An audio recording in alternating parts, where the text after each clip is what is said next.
سلام به همه. حتما تا به حال اسم برند ایرانی شیوا امواج و تجهیزاتش رو شنیدید. این برند ایرانی محصولات متنوعی داره و همه تجهیزاتش رو با 36 ماه گارانتی ارائه میده. اگر میخواد با این برند بیشتر آشنا بشین تا انتهای ویدیو همراه من باشین.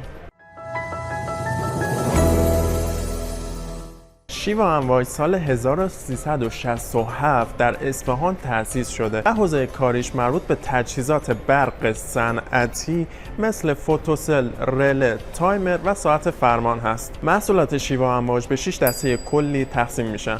دسته اول تایمر و تایم سویچ ها که شامل تایمر ستاره مثلث، تایمر آنالوگ و دیجیتال، انواع ساعت فرمان و مولتی متر. دسته دوم حفاظت کننده های تک‌فاز که شامل تجهیزاتی مثل محافظ یخچال، محافظ کنتاکتور و محافظ ولتاژ جریان میشه. سومین دسته حفاظت کننده های سه فاز هستند که با استفاده از تجهیزات شیوا امواج میشه افزایش ولتاژ و کاهش ولتاژ رو توی تمامی مراکز صنعتی و تجاری کنترل کرد. کنترل بار و کنترل فاز بار هم توی این دسته قرار میگیرن. چهارمین دسته محصولات این برند کنترل کننده ها هستن، مثل انواع ترموستات و سنسورها که بسته به نوعی که دارن معمولا وظیفهشون کنترل جریان و ولتاژه. دسته پنجم نمایشگرهای ولتاژ و جریانه، مثل انواع ولتمتر، آمپرمتر و چراغ سیگنال. بریم سراغ ششمین و آخرین دسته از محصولات شیوا امواج،